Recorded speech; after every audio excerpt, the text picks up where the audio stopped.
Good morning. Welcome to the Unitarian Universalist congregation. We begin our time together in song with Faith is a Forest, a Chinese melody with words by Unitarian Universalist Shelley Jackson Dedham.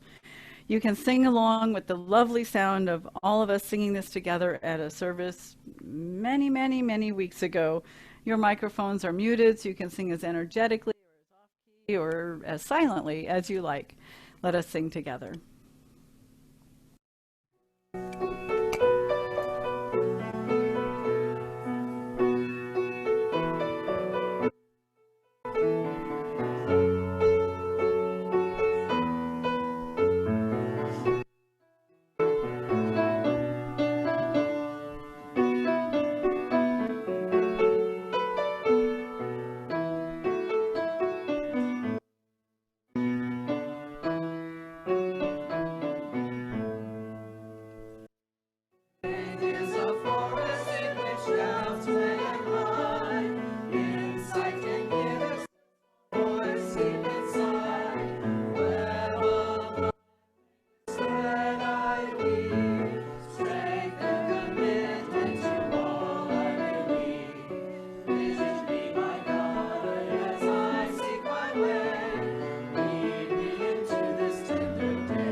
Good morning and welcome to the Unitarian Universalist congregation of Gwinnett. My name is Jan Taddeo. My pronouns are she, her, and hers.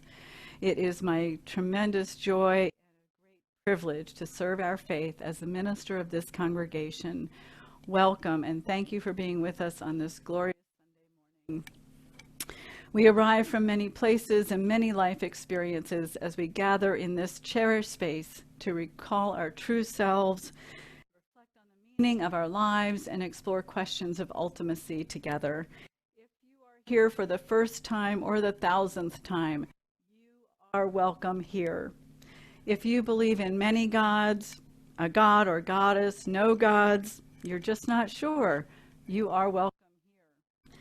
If you are gay, straight, bisexual, asexual, pansexual, transgender, cisgender, or still trying to figure it out, you are welcome here. If you're covered in tattoos or are a blank canvas, you are welcome here. If you shout amen after each song or sentence, or if you prefer to sit with us quietly and reflectively, you are welcome here. If you come here sober or addicted or anywhere on your healing journey, you are welcome here. If you are grieving or if you are celebrating, you are welcome here. Your whole self, all that you were, all that you are, all that you yearn to be, is welcome here, and you are just where you should be, in a room full of compassionate, thoughtful, Unitarian Universalists, ready to meet you where you are. You are home.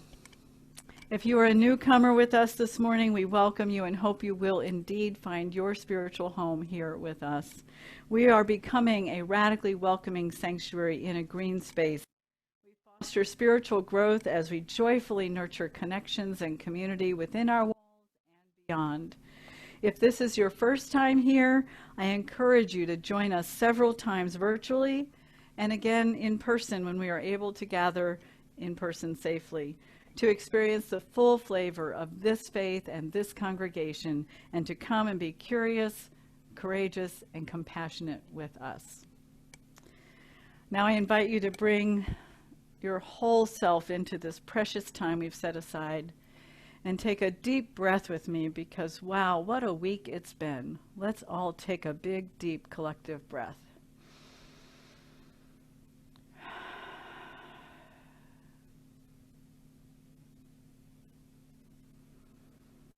As sound moves through us and around us, let us be reminded how deeply and profoundly and inextricably interconnected we are with all of life, with every being, every human, and with every star in the cosmos.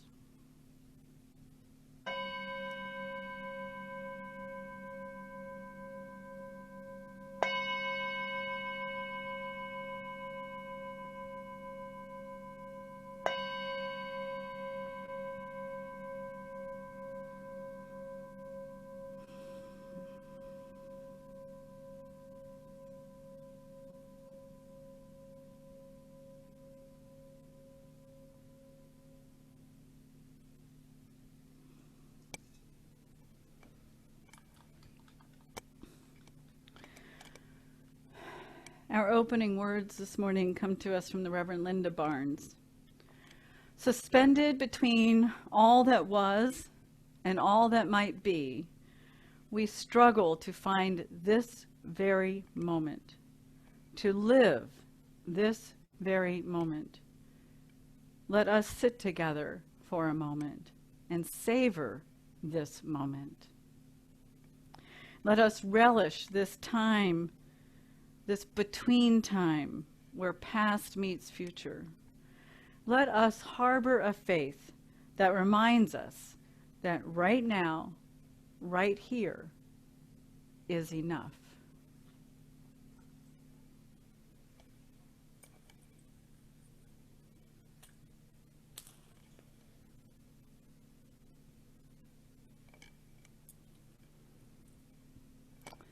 Our chalice lighting words come to us from Erica Hewitt. The word courage comes from the Latin cor, which means heart.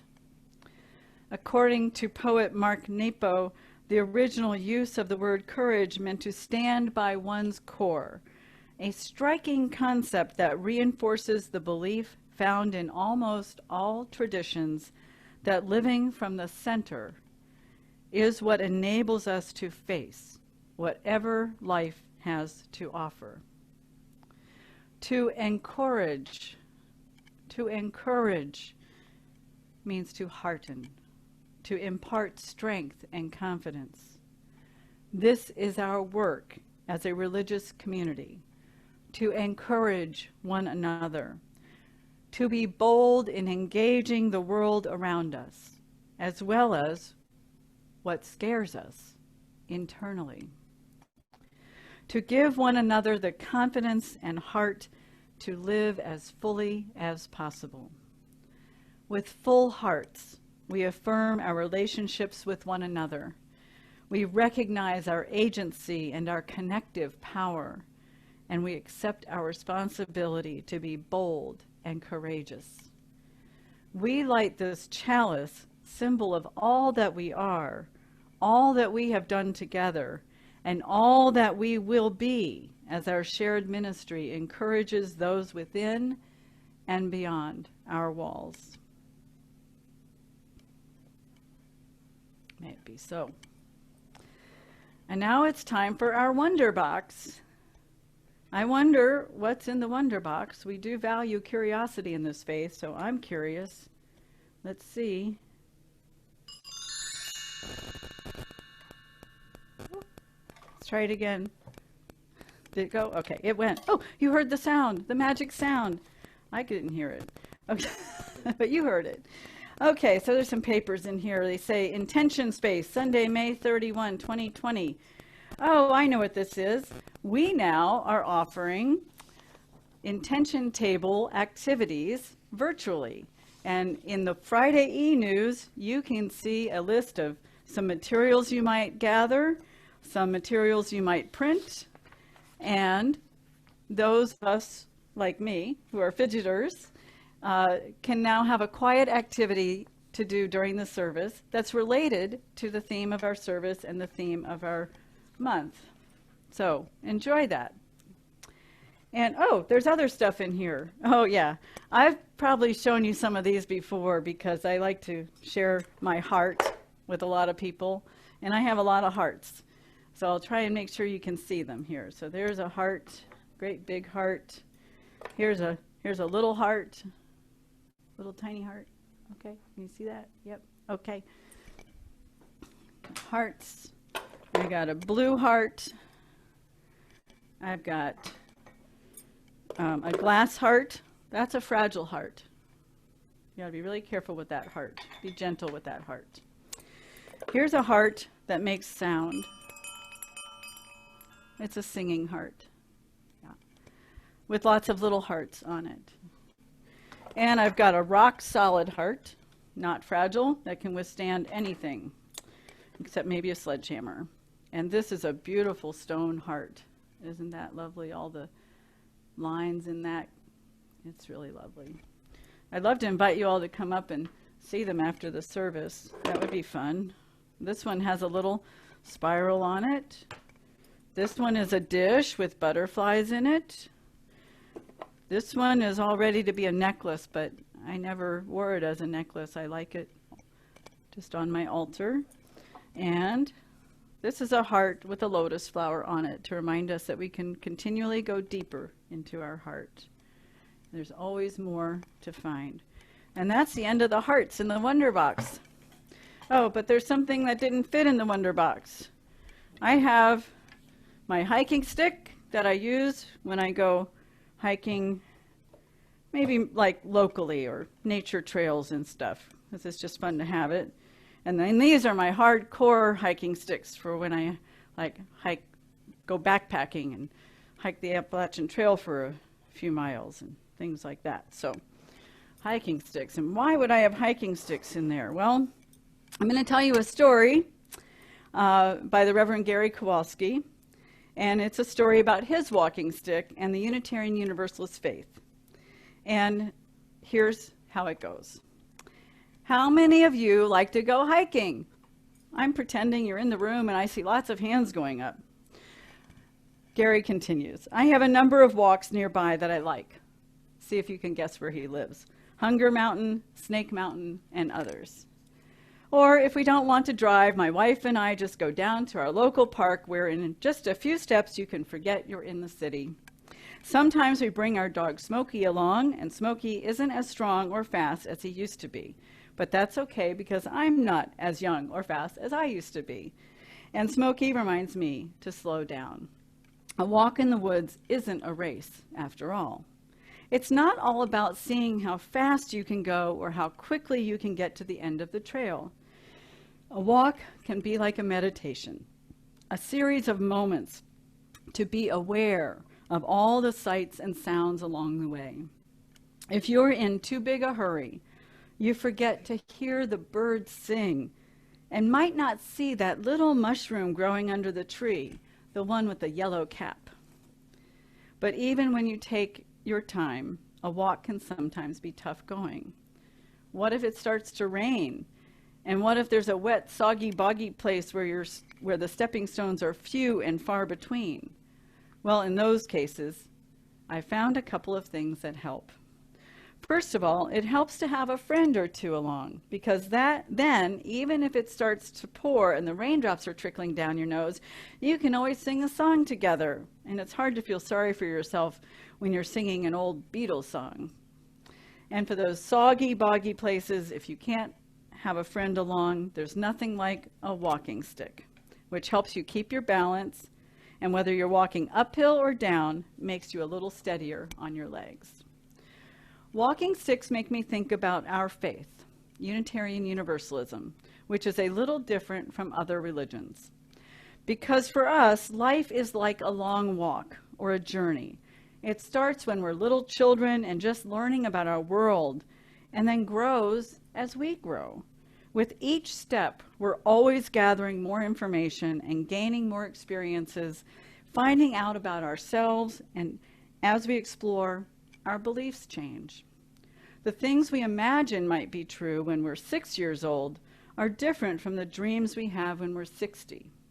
And none of us is just certain where or how the trail ends, or what we'll find when we finally reach the mountaintop. But we know that other people have walked this way before, and that gives us the hope and courage to continue on the adventure. Now, just like on a long trail, life sometimes gets a little tough and can even be scary. And that's why it helps to have friends and a spiritual community like this one. And at times we start to lose our balance and begin to fall down. And then it's handy to have a walking stick along too. Unitarian Universalism, our religion, is like a walking stick. It's not a religion that solves all our problems. It's not a religion that can magically lift us over the muddy places. It's not a religion that spares us the necessity to dig deep and struggle when there's a big boulder we have to climb over or other challenges come along. But it is a religion that can help us keep our equilibrium, that helps us keep our feet on the ground, which reminds us when the going gets hard that each of us is strong, each of us is resilient, each of us is capable, however we identify our gender, our ethnicity, our race, whether we're big or little.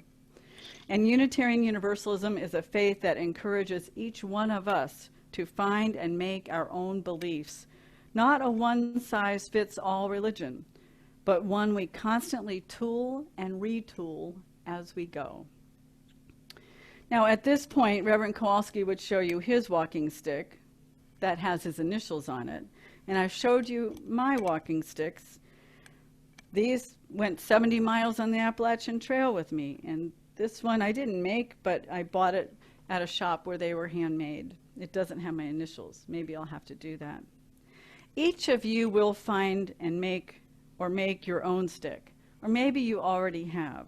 One that is just the right size and weight, the right thickness, so you can have a firm grip to help you wherever you need to go. And as Unitarian Universalists, you too can find and make a religion you can call your own. And now let us sing together hymn number 15, Lone Wild Bird by H.R. McFadden.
Passages are scary. You can't see clearly what lies beyond the doorway or gate, and yet if you enter and take a look around, the door may slam shut behind you. Janus, one of the oldest Roman gods, presided over the doorway. He also stood for beginnings and endings, symbolic transitions, gates, passages, time. His earliest manifestation was as chaos because he was present at the beginning of the world. Janus has two faces. He sees the past and he sees the future simultaneously. He also stands for duality and for the recognition that choices are sacred. Though Janus has no Greek counterpart, many cultures do feature door gods. Some are welcoming, but many are protective in nature. They're there to ward off evil spirits, and thus the images on the gargoyle door knockers behind me. I'm not going in there. In China, it was necessary to make sacrifices to a door god upon entering certain sacred places. And what about doorways in dreams and in folklore? Often one must pass through some sort of test in order to enter. Learn the secret password, open sesame, or the secret knock. A few years back, I had a series of dreams in which I couldn't lock the door to my house. I was trying to leave a job, and avoidance was no longer an option. In reading up on this topic, I came across an essay by a woman whose cat routinely lay across the threshold between two rooms, half in, half out of each one. I think many of us are like that cat, one foot on familiar ground and one on new terrain. Unfortunately, as the future moves on, that's a good way to split yourself in half. Fear of thresholds is basically a matter of trust. Our decision is between the known and the unknown. But the known, while it might be comfortable, sometimes translates to stagnancy. The more doors one travels through, the more one comes to trust that whatever lies on the other side will propel us into growth. And what, more than that, is life about?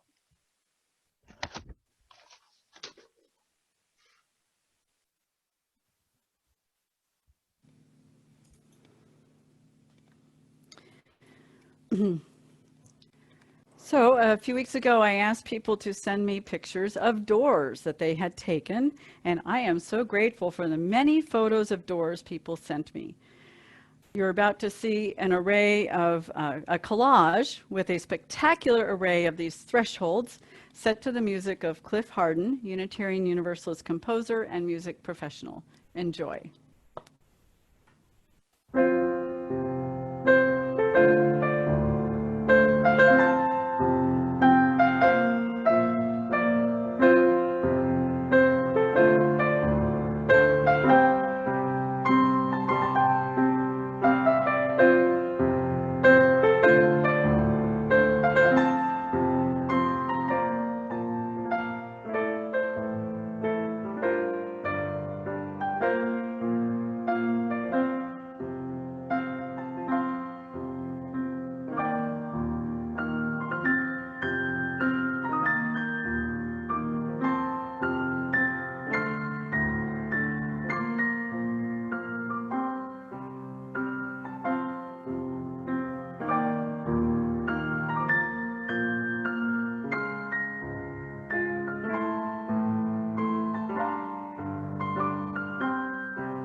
Some amazing doors.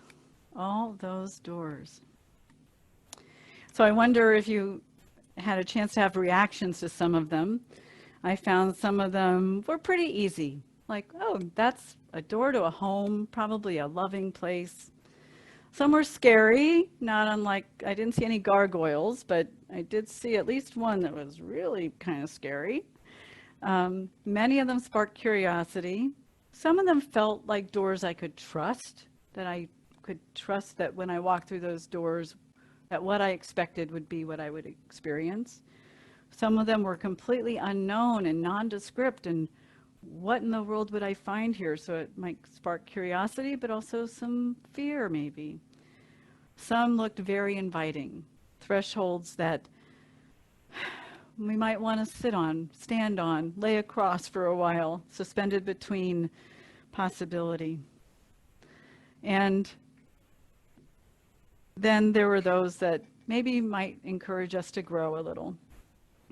A quick review, this is our last service on the theme of thresholds, and we talked about the curiosity of being on a threshold, of pausing at the threshold to look backwards, to see where we've been, to offer gratitude, to take with us what we've learned, to maybe see what we might have missed, and then to turn forward and look into that next space with intention and possibility. And we talked about trusting the welcome when you walk in a door, especially the door of a religious community. Can we trust that I'll be welcome here, truly welcome here for all of who I am? And then we are today exploring the courage and building into how we build up our hearts, that core. And that is the role, as our earlier reading said, of the religious community, to build up our core values, our beliefs, to build up our trust, and to fully understand where we place our trust. Because for some, that's the definition of faith. Where do I place my heart? What do I trust in? What can I count on? What can I count on within me? What can I count on beyond me? And knowing our heart helps us to move into right action, to know what we need to be doing. It's been a hard week. It's been a hard month for the Black community especially, but it should be considered a hard month for the non-Black community, for the white community. Some names that you've heard in the news: Ahmaud Avery, Breonna Taylor, Tony McDade, George Floyd. Another name that was in the news of a Black man who did not die, but could have: Christian Cooper. And I think while all of these stories have been really hard and have touched me and probably all of you very deeply, the story of Christian Cooper, in many ways, has been the hardest for me personally, because Amy Cooper, no relation, was a self-defined liberal white woman like me, who was in a park, in Central Park, walking her dog, only not really walking her dog because the dog wasn't on a leash, and a Black man asked her, Christian Cooper asked her to leash her dog, which was required in that part of the park, and also because he's an avid bird watcher, and he's the president of the Audubon Society in his local community, and the dogs running around disrupts the birds. And this liberal white woman, good-hearted, good person who's not racist, called the police and told them that she was being threatened by a Black man, by an African-American man, and she named that part of his identity. And when one calls the police on an African-American male, the outcomes can be tragic. And the story bothered me because I had to wonder, in all of my training, years and years of training in anti-racism and looking deeply at my heart and the biases and prejudice that have infected me because I inherited them from a country where racism is embedded in every aspect of our structures and our systems. How could I not have biases and prejudices? And I've worked so hard to see them and notice them and eradicate them and mitigate them. Could I have done something like Amy Cooper did out of some fear that I'm unprepared for? So that story was a wake-up call to dismantle the racism in myself and in ourselves. This is about building our heart so strong, those core values, those core beliefs, that core strength of purpose and wisdom and knowledge of who we are, to build that so strong that when we are in a situation that is stressful and challenging, we know who we are and we act from who we are. We have to build up our hearts so that we can trust ourselves to act in ways that are consistent with our values and our beliefs.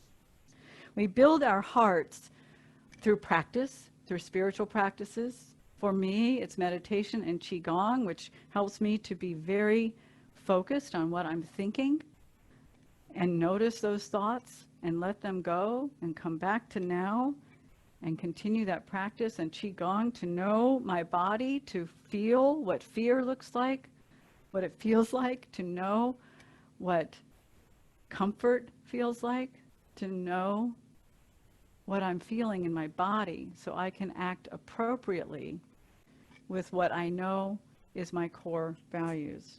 And we have to engage, and we have to learn, and we have to make mistakes and reconcile and begin again in love when we make mistakes. And pray that no one dies when we make those mistakes. Thresholds are this time between where past meets future. And like the cat that Lorena spoke of, we can sit in the middle. I had visioned that when I first read through her reflection, I envisioned the cat lying across, like in the threshold, but now I see the cat was part in the past and part in the future, and connecting both. And that's probably where we all stand a lot of times. And we can sit in that middle place for a while, but not get paralyzed there. We have to be ready to act, ready to move into the next space, the next action, and act from the heart. So I don't know about you, if you're a praying person. I am, and I feel like I am praying all the time, and there's so many souls in my prayers. Certainly everyone who's a part of this congregation is in my heart.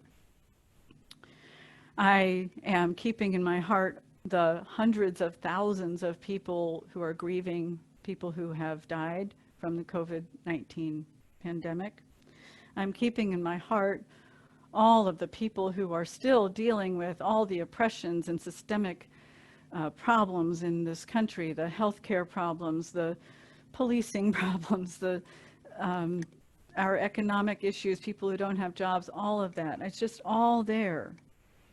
And I'm praying for our young people who are graduating high school and college and going into a future that is in part known and in part unknown. Some of the knowns, we know that we're still having the effects of climate change, although pollution levels are low, our actual CO2 levels are still way too high. We know we have racism in this country. We know that fascism is rising here and all around the globe. We know there's a pandemic, and we know that life will not be the same after this pandemic clears. There are things that we know that are beautiful and fabulous and things that we can trust. We can trust that there is kindness and compassion in the world, that there is amazing beauty. Just look outside your window and there is beauty, or look into the face of your beloved and there is beauty.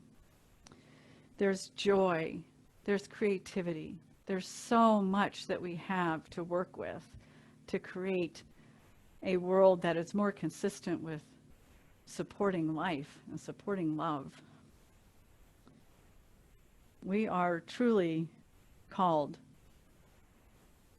to act in those places that needs our generous spirits, that needs this kind of life-saving faith that can learn and grow and expand and take in more and more people and draw our circles wider and wider still. I want to bring this to a close with the words from Erica Hewitt, Reverend Erica Hewitt. This is our work as a religious community, to encourage one another, to be bold in engaging the world around us, as well as what scares us internally, to give one another the confidence and heart to live as fully as possible. We are called to be bold and courageous in our faith, in our hearts, courageous in drawing our own circles of love ever wider still, bold in doing our work to unlearn and dismantle the biases and prejudices that separate us and create this illusion of separation, bold and courageous in our spiritual journey to keep our hearts strong. We have to harbor a faith that reminds us right here, right now, is enough.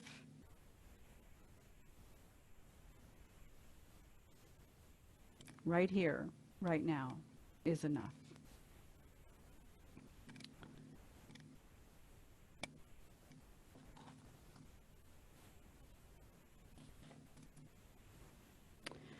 Here we strive to create a model of beloved community, and we do this in part through the care and support of one another.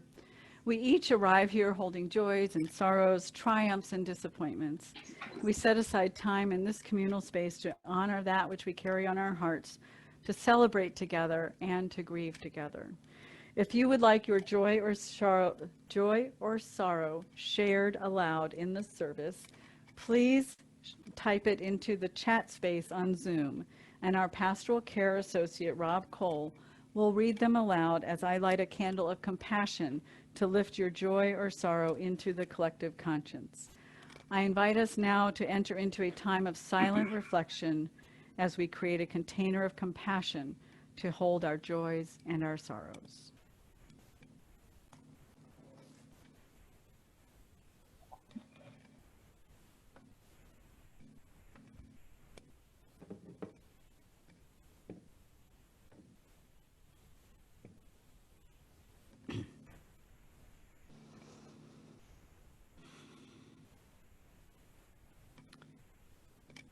Into this container, we offer that which is most on our hearts to share with this beloved and supportive community.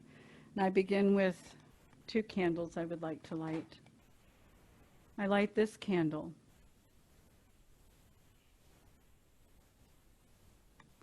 for the grief, the pain, the suffering that has come from the generations of racism that continues to separate us, continues to take the lives of brown and black bodies.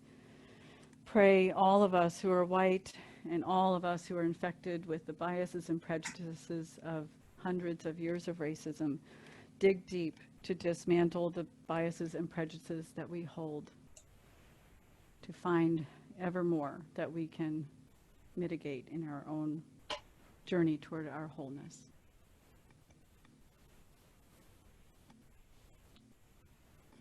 And I light a candle of great joy and celebration.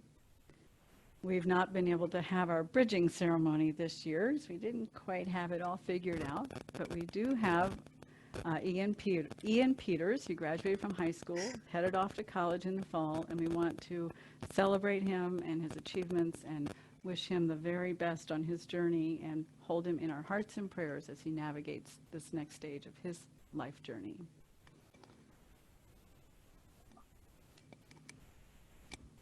And now, your joys and sorrows.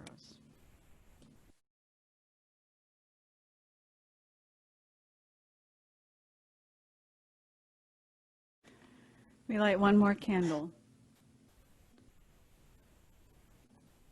for those joys and those sorrows that remain held in the sanctuary of the heart, for all of those who are suffering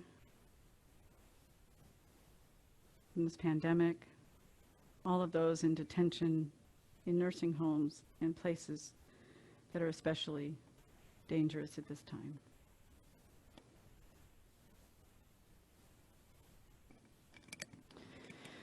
May we hold one another, may we hold the world with compassion and loving kindness. Amen. Let us respond with hymn number 123, Spirit of Life.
Our congregation is committed to creating a more compassionate world. And to this end, each quarter we split our plate collection with an organization selected by our Give Away the Plate committee. Our second quarter plate recipient is Rainbow Village, located in Duluth. Rainbow Village transforms the lives of homeless families with children by providing a stable community and services that instill initiative, self-development, and accountability for future generations. They provide self-sufficiency skills, adult life skills, child and youth programs, mental health services, early childhood development, and they have an alumni program to continue their work.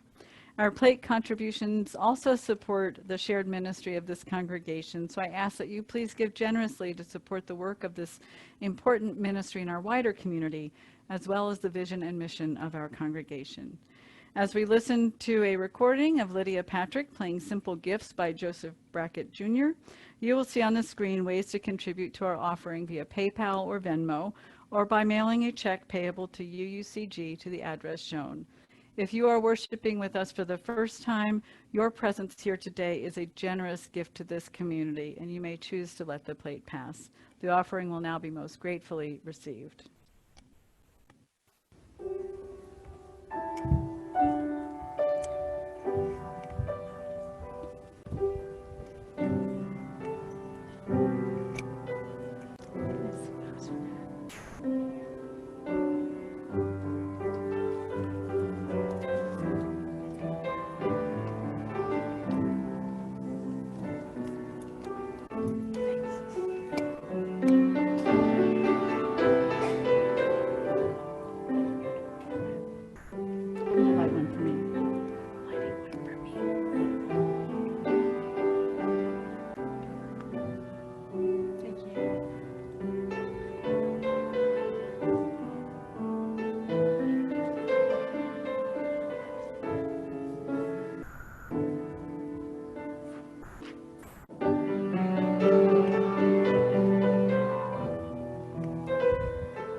May the generous gifts we've received move us towards realizing our vision of a more connected and compassionate world. I offer my gratitude to Rob Cole and Lorena for their parts in the service today, for Justin Miller, who's managing our Zoom room with a little backup from Christiana, and Russ Taddeo for running sound and video. And now is the time for our call to connection, for it is so important to nurture connections during this time of social and physical distancing, and to stay connected between Sundays.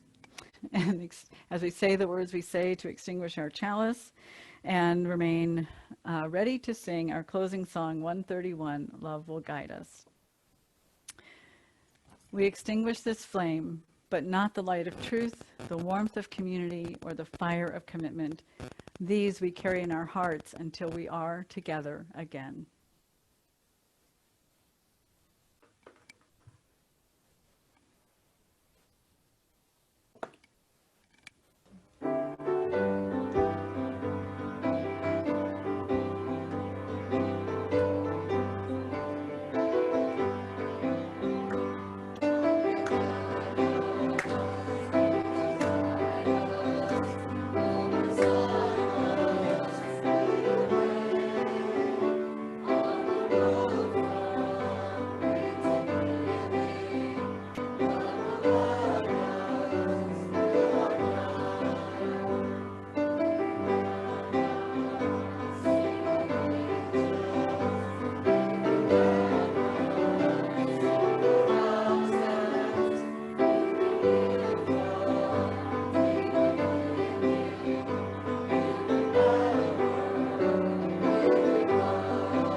Please continue physical distancing and staying at home as much as possible. You are each so precious, and the world is getting, I think, more dangerous as things open up. So please be careful. Our service has ended, and our service to one another and our vision begins as